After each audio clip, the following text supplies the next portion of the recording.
corte, e aí entra aquela polêmica envolvendo o fundamento da remissão ao regimento interno, em dar conhecimento aos respectivos gestores responsáveis e, por fim, em remeter cópia integral dos autos à Corregedoria da Corte. É como eu estou votando, senhora presidente. Com a palavra o Ministério Público. Senhor presidente, o Ministério Público opina pela prescrição. Em discussão os processos. Em votação. Conselheiro substituto, doutor Sérgio. Acompanho o relator em todos os processos, senhora presidente. Conselheiro Otávio. Com o relator. Conselheiro Anselmo. Diverge em razão de entender que a prescrição, na verdade, tem natureza decadencial, dentre as razões de decidir orais escritas que invoco neste momento, senhor presidente, para justificar minha divergência. Obrigado. Conselheiro Fernando. Com o relator, senhora presidente. Aprovados. Senhora presidente, por último, eu trago um processo que eu esqueci de relatar. Trata-se de uma prescrição intercorrente, também pautado para o dia de hoje. É o processo 16.065/2012, da Secretaria Municipal de Educação de Craíbas, tendo como gestora a senhora Jaqueline Madeiro. Neste processo específico, eu estou acolhendo a prescrição intercorrente, determinando o arquivamento dos autos com fundamento no parágrafo único do artigo 193 do Regimento Interno da Corte, em dar conhecimento aos respectivos gestores, em remeter cópia integral dos autos à Corregedoria e em publicar a presente decisão para fins de direito. É como eu voto, senhora presidente. Com a palavra o Ministério Público. Senhor presidente, o Ministério Público opina pela prescrição. Em discussão o processo. Em votação. Conselheiro substituto, doutor Sérgio. Acompanho o relator, senhora presidente. Conselheiro Otávio. Com o relator, presidente. Conselheiro Fernando. Com o relator. Perdão, conselheiro Anselmo. Diverjo da mesma forma das razões declinadas anteriormente, senhora presidente. Aprovado. Senhora presidente, assim sendo, minha pauta fica encerrada para o dia de hoje. Senhor presidente, queria fazer uma solicitação regimental, que eu posto me ausentar do pleno, que eu tenho que fazer um procedimento e o prazo encerrar hoje, eu não gostaria de perdê-lo. Pois não. Obrigado, senhor presidente. Pela ordem para relatar, conselheiro substituto, doutor Sérgio. Senhora presidente, senhores conselheiros, senhor procurador do Ministério Público de Contas, tenho a relatar que processos que tratam de sancionamento em razão de descumprimento do disposto na Instrução Normativa número 002/2010, notadamente no que se refere à entrega das remessas do SICAP fora do prazo regulamentar e em razão de que os responsáveis não ofereceram defesa ou contraditório nos autos. Então, passo a relatar, o primeiro dos processos é o 1835 de 2015, de origem do Fundo Municipal de Assistência Social de Pindoba. A responsável é Raquel Esteves Vasconcelos Nunes, refere-se à segunda remessa do ano 2014. O processo seguinte é o 1834-2015, do Fundo Municipal de Saúde de Tanque d'Arca. A responsável Catiane Kiele Lira Magalhães Silva, refere-se à segunda remessa do ano 2014. Processo 1855 de 2015, do Fundo Municipal de Previdência do Servidor Público de Belém. O responsável Cícero Feitosa da Silva, referente à segunda remessa do ano 2014. Processo 9135/2015, da Secretaria Municipal de Educação de Pindoba. O responsável Moisés de Cerqueira, refere-se à segunda remessa do ano 2014. Processo 6.247 de 2015, da Secretaria Municipal de Educação de Tanque d'Arca. A responsável Aline Teixeira de Almeida, refere-se à quarta remessa do ano de 2014. Processo 657 de 2017, do Fundo Municipal de Educação de Campo Grande. O responsável Cláudio da Silva de Jesus. Aqui refere-se à segunda remessa do ano de 2016. Processo 819 de 2017, do Fundo Municipal de Educação de São Brás, a responsável Cátia Chaves de Almeida. A remessa é a quarta de 2016. Processo 655 de 2017, do Fundo Municipal de Assistência Social de Junqueiro, a responsável Maria Silvana da Silva Pereira, referente à segunda remessa do ano 2016. Processo 827 de 2017, do Fundo Municipal de Educação de Teotônio Vilela, a responsável Noêmia Maria Barroso Pereira Santos, refere-se à quarta remessa do ano 2016. Processo 14.874 de 2017, da Superintendência Municipal de Controle de Convívio Urbano de Maceió, o responsável Gustavo Alberto Acioli de Paiva Torres, referente à terceira remessa do ano 2017. Processo 646 de 2017, do Fundo Municipal de Assistência Social de Teotônio Vilela. A responsável Giselda Barbosa de Souza Lins, refere-se à segunda remessa do ano 2016. Processo 653 de 2017, do Fundo Municipal de Saúde de Junqueiro. O responsável Carlos Augusto Lima de Almeida, referente à segunda remessa do ano 2016. Processo 7.045 de 2017, do Instituto de Previdência Social do município de Junqueiro. O responsável Luiz Diego Teles Gonçalves, referente à quarta remessa do ano 2015. Processo 732 de 2017. Referente à Prefeitura Municipal de Olho d'Água Grande. O responsável Maria Suzanice Higino Bai, referente à quarta remessa do ano de 2016. Processo 1844-2015 do Fundo Municipal de Educação de Anadia, a responsável Marinalva Santos de Oliveira, referente à segunda remessa do ano 2014. Processo 15.362 de 2014, da Secretaria Municipal de Educação de Pindoba, o responsável Moisés de Cerqueira, refere-se à quinta remessa do ano 2013. Processo 660-2017, do Fundo Municipal de Assistência Social de Campo Alegre. Responsável Isis Roberta da Costa Mainarte Vieira, referente à segunda remessa do ano de 2016.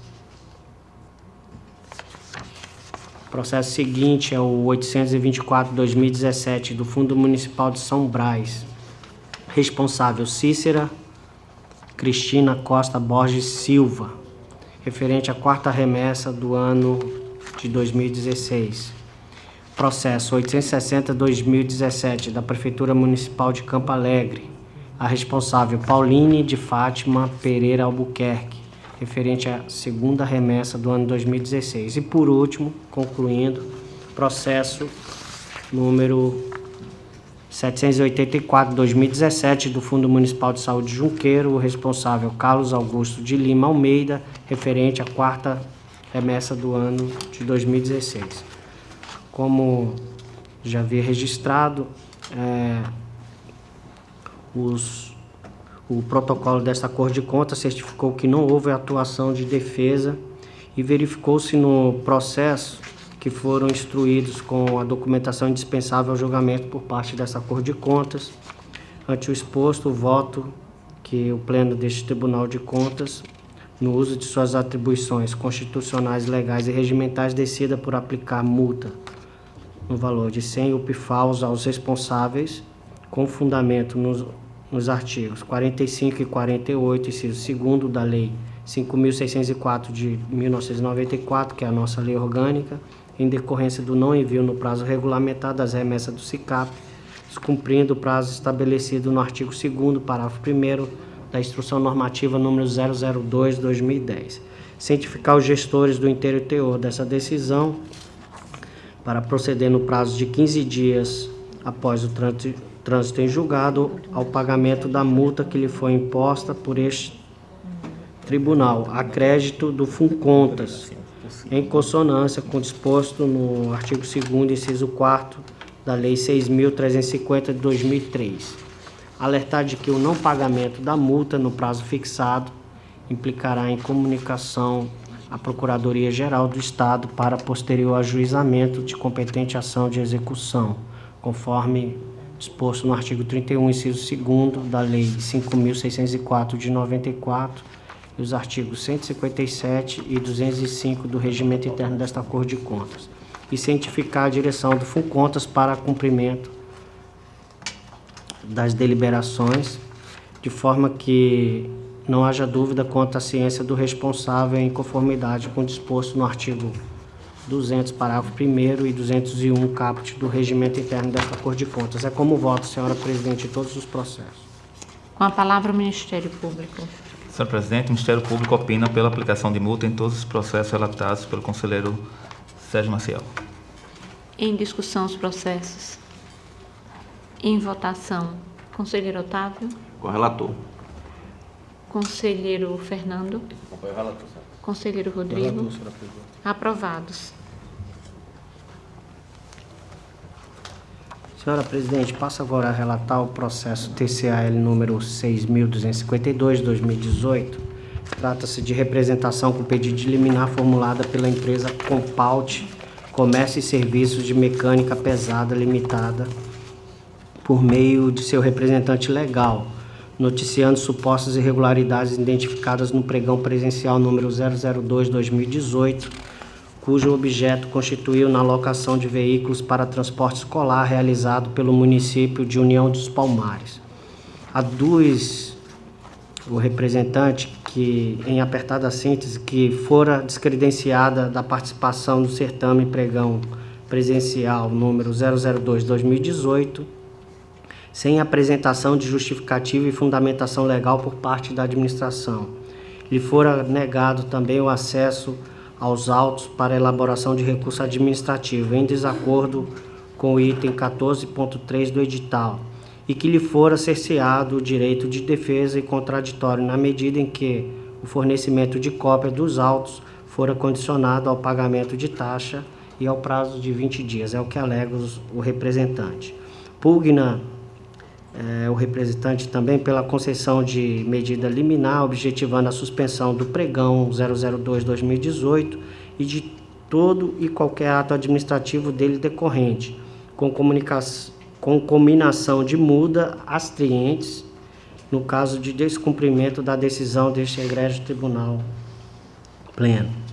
Mediante parecer número 1338, de 2018 da 5ª Procuradoria de Contas, o Ministério Público de Contas opinou pela concessão monocrática das tutelas de urgência em caráter antecedente, no sentido de suspender o certame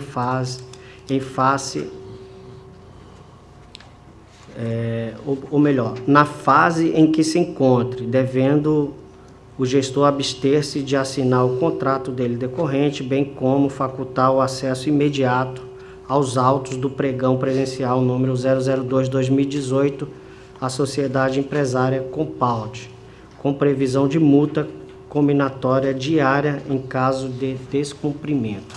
É como se manifestou o Ministério Público nos autos.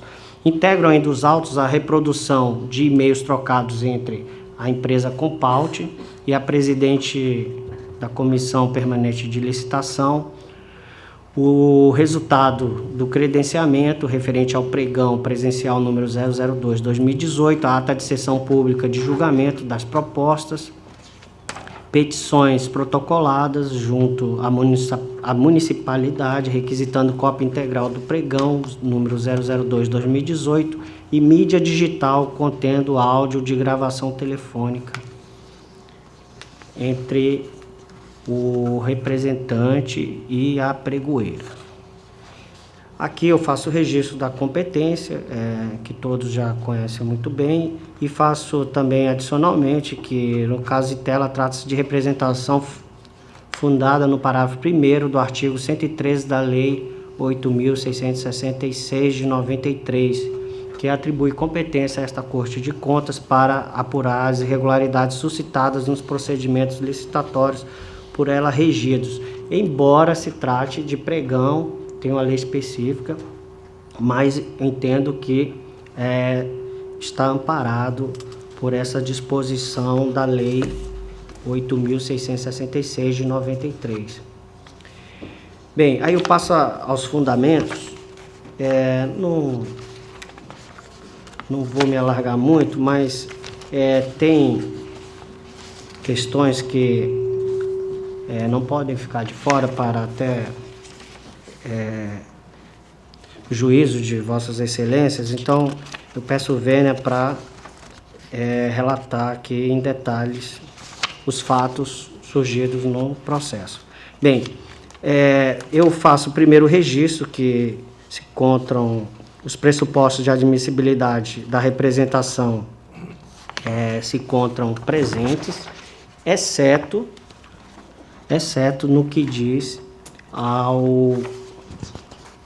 parte final do disposto no artigo 191, que passo agora a relatá-los. Bem, o representante devidamente qualificado na peça exordial com advogado constituído nos autos é parte legítima para representar perante o Tribunal de Contas, conforme disposição no artigo 42 dessa lei orgânica e 190 do nosso regimento interno. Eu também faço referência que a matéria objeto da representação está inserida no controle de legalidade dos atos realizados, por esse Tribunal de Contas, bem como possui disposição normativa específica que atribui a esta Corte de Contas o controle da despesa decorrente de contratos e instrumentos regidos pela Lei de Licitações e Contratação. Bem, quanto à prova ou indício dos fatos alegados, o representante aduz que foi descredenciado do pregão número 002/2018 e que a pregoeira não justificou e nem fundamentou os motivos do descredenciamento. Bem, o descredenciamento é um dos pré-requisitos para a participação no pregão. Tem como finalidade única viabilizar aos licitantes interessados no pregão presencial que se manifestem formalmente durante o certame, especialmente no que tange à apresentação de lances verbais e à manifestação quanto à intenção de recorrer. A falta de credenciamento do representante legal da empresa e dos atos constitutivos inviabiliza a participação da pessoa jurídica na licitação, no caso aqui no pregão. E como o credenciamento... E com o credenciamento, através da apresentação de procuração pública ou particular, nesse caso, com firma reconhecida, em nome do representante legal, dando poderes para este formular ofertas e lances de preços e participar de todos os demais atos pertinentes ao certame, em nome do proponente, que o pregoeiro e demais participantes do certame tomam conhecimento da habilitação legal do representante da empresa jurídica. Nesse momento, deve-se exigir do representante legal cópia autenticada do ato constitutivo da empresa que comprove a capacidade de outorgante da procuração constituir mandatários. Bem, aqui é um procedimento prévio à abertura do pregão, em que aquele que foi credenciado pela empresa tem que fazer prova de que realmente tem esse mandato. E essa prova é feita com a procuração, mediante também a apresentação do documento, seu documento de identidade e dos atos constitutivos da empresa. Isso é prévio, porque no pregão inverte-se a fase de habilitação, da habilitação jurídica e da oferta, do julgamento, no caso da oferta dos lances, né? Então, esse credenciamento não é aquela habilitação que é feita só daquele vencedor do pregão, que aí vai se verificar as certidões e tudo mais. Bem, nesse sentido, também o artigo artigo 4º da Lei 10.520 de 2002, que é a lei que institui o pregão, no inciso 7º, estabelece que os representantes das empresas participantes do certame deverão fornecer ao pregoeiro, antes da entrega dos envelopes, com as propostas e dos envelopes de habilitação, a declaração dando ciência de que cumpre plenamente os requisitos de habilitação. Quer dizer, ainda tem mais essa declaração que ele deve fornecer, conforme exige a Lei 10.520. Conforme documentos de folha 34, em 15 de março de 2018, cerca de 20 dias antes do julgamento do pregão presencial 002-2018, a Prefeitura Municipal de União dos Palmares divulgou o resultado de credenciamento do pregão 002-2018, em que declara a empresa Compaut, Comércio e Serviços de Mecânica Pesada, não apta a participar do processo por não comprovar a habilitação jurídica. A ata de pregão presencial número 002-2018, os documentos de folhas 35 a 37, registra que entre os participantes do certame havia um representante da empresa Compaut Comércio e Serviço, é o senhor Williams Felipe de Oliveira Silva. Registra ainda a ata de pregão que, abre aspas, antes da abertura da sessão, o senhor, identificado apenas como André, se apresentando como advogado da empresa Compaut Comércio e Serviços de Mecânica Pesada Limitada, esteve presente na sala de licitação solicitando vistas ao processo físico correspondente a esse certame. A pregoeira perguntou se ele era parte participante do processo e, se fosse, teria vistas na abertura da sessão, às 10 horas. Caso contrário, requeresse oficialmente que, após a sessão, responderíamos, mas o mesmo não respondeu, se retirando com alegações infundadas de que houve negação na apresentação dos autos ao mesmo. E já na abertura da sessão, questionamos ao representante da empresa, no caso aqui o senhor Williams,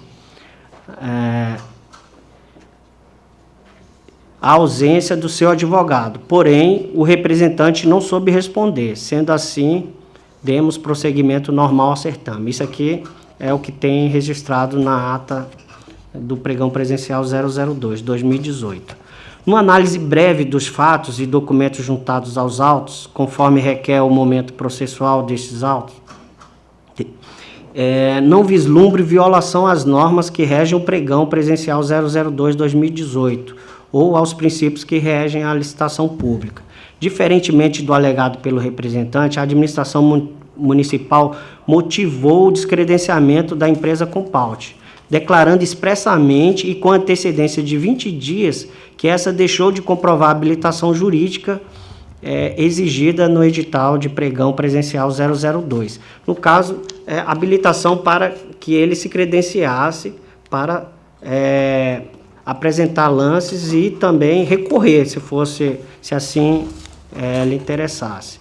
Quanto às alegações de que houve negativa de acesso aos autos para elaboração do recurso administrativo, entendo também que não prosperam. Conforme a ata de pregão, a 002-2018, o representante solicitou vistas do processo físico e a pregoeira afirmou que, caso fosse participante, lhe seria concedida vistas no início da sessão. Caso contrário, que formalizasse requerimento após a sessão de julgamento do pregão.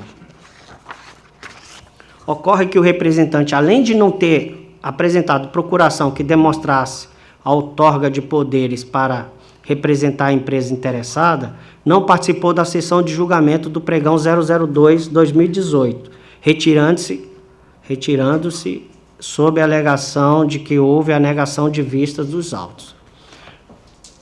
No que diz respeito às declarações de cerceamento de direito de defesa e do contraditório em razão de condicionamento do fornecimento de cópia dos autos ao pagamento de taxa e prazo de 20 dias para atendimento do pleito, entendo que não assiste razão ao representante também. Não há nos autos indícios ou prova de que houve denegação de cópia ou negativa de vistas dos autos, bem como não há indeferimento de requisição do ora representante. Pelo contrário, os documentos de folha 35, que é a ata do pregão, e os de folha 42, que é a resposta da pregoeira ao e-mail encaminhado pelo senhor José André de Souza Barreto, advogado, demonstram que demonstram a determinação da administração municipal em atender o requerimento solicitante, declarando que o processo lhe seria disponibilizado em cópia integral, porém mediante solicitação formalizada junto ao protocolo da Prefeitura Municipal de União dos Palmares. Com relação à cobrança de taxa ou tarifa para extração de cópias de documentos pela administração pública, não vislumbre indício de conduta consubstanciada em obstaculizar o acesso aos autos do procedimento licitatório e, consequentemente, a defesa do postulante. De outro modo, revela-se medida razoável a justificar a cobertura dos custos suportados pela administração pública e evitar o mau uso de bens e serviços públicos.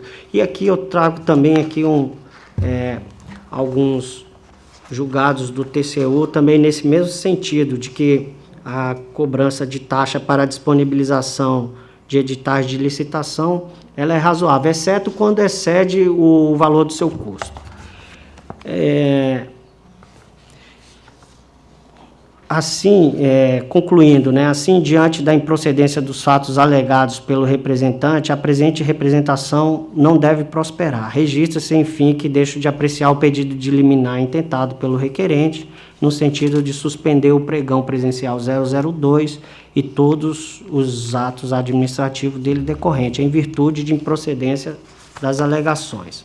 E aí passa ao voto que é no sentido de que este Tribunal Pleno decida em não conhecer a presente representação, uma vez que não atendido aos requisitos de admissibilidade exposto no artigo 191, especialmente no seu final, arquivar estes autos com fulcro no disposto no parágrafo único do artigo 193 da Resolução 003/2001, que é o nosso regimento interno, e dar ciência da presente decisão, tanto ao representante da empresa Compaut, quanto ao prefeito municipal de União dos Palmares e à pregoeira, senhora Amanda Santos de Oliveira. É como voto, senhora presidente. Com a palavra o Ministério Público. Senhor presidente, o Ministério Público opina para que a representação tenha prosseguimento e que seja deferida a medida cautelar. Em discussão o processo. Conselheiro, por favor, só queria Vossa Excelência ainda está com o processo para ser analisado, se é da cautelar e pedir para dar prosseguimento. Já existe uma defesa do próprio município? Não. Essas explicações que foram dadas com relação... O representante que juntou esses documentos todos. O próprio representante que juntou... Ele juntou cópia de e-mail, ele juntou cópia de requisições que ele produziu, juntou cópia da ata de julgamento do pregão, todos esses documentos que eu relatei aqui. Então, nos próprios documentos está evidenciado de que a administração ela não resistiu às solicitações e requerimentos do representante. Só exigiu que eles fosse atendido o que está previsto na lei, nos regulamentos, e especialmente no edital de licitação, o que eu entendo que não foi observado pelo representante, ora solicitante, lá interessado no pregão de número 002/2018. Em votação, conselheiro Otávio. Com o relator. Conselheiro Fernando. Com o relator integralmente, senhor presidente. Conselheiro Rodrigo. Também com o relator, senhora presidente. Aprovado. Senhora presidente, eu trouxe eu gostaria de fazer o registro, inclusive que constasse em ata, que eu trouxe para devolução o processo que eu solicitei em vista do conselheiro Anselmo Brito. Só que, considerando a ausência dele, então, eu trago na próxima sessão para devolver. Ok? Que seja constada em ata a solicitação feita pelo conselheiro substituto Dr. Sérgio E assim esgoto minha pauta, senhora conselheira. Encerrada a pauta desta sessão, passamos então ao horário das explicações pessoais. Com a palavra, conselheiro Otávio. Presidente e conselheiros, eu queria, nesses dois momentos, enaltecer o encontro que o Ministério Público está fazendo hoje na UNIT. Eu tive a oportunidade de participar da abertura. É um encontro que está puxando para nós e para o Estado uma preocupação no meio ambiente como um todo, a preocupação com professores de universidade, e isso acho que colabora muito com relação a que haja uma preocupação com o futuro. Eu tive essa oportunidade, e o Ministério Público está de parabéns, e até quando disse que esse aqui é um primeiro de outros que o Ministério Público vai realizar. A outra coisa importante que eu passei, que a gente já tem, na verdade, uma resolução de 2008, de nossa relatoria, que é com relação ao meio ambiente. E até o doutor encaminhei para o Ministério Público para que fosse discutida ela, e na verdade ela nunca se pôs em prática, porque a gente não tem ainda, tem a dificuldade de ter técnicos especificamente para analisar o que poderia vir com relação a projetos de meio ambiente. Mas eu acho que o Tribunal de Contas, nisso aí, está na frente, e quem sabe com esse avanço, que aí nós possamos lá na frente podemos trabalhar também com essa resolução que já foi definida aqui pelo nosso tribunal. E o segundo ponto é convidar, mais uma vez, nós estaremos fazendo aquele encontro amanhã, presidente, todos os conselheiros, servidores, amanhã em Arapiraca, será o penúltimo encontro, o último vai ser em Maceió, na previsão depois desse negócio de Copa, essas coisas, para agosto, e estaremos lá de 9 às 14 horas em Arapiraca, está todo mundo convidado. É só isso, presidente. Não será lá em Arapiraca? O local de Arapiraca? O nome eu não sei, mas eu vou... Eu pego depois, eu for. Não havendo mais quem queira fazer uso da palavra neste momento, em nome de Deus, declaro encerrada a presente sessão, convocando-os para a próxima no horário regimental. Está encerrada a sessão.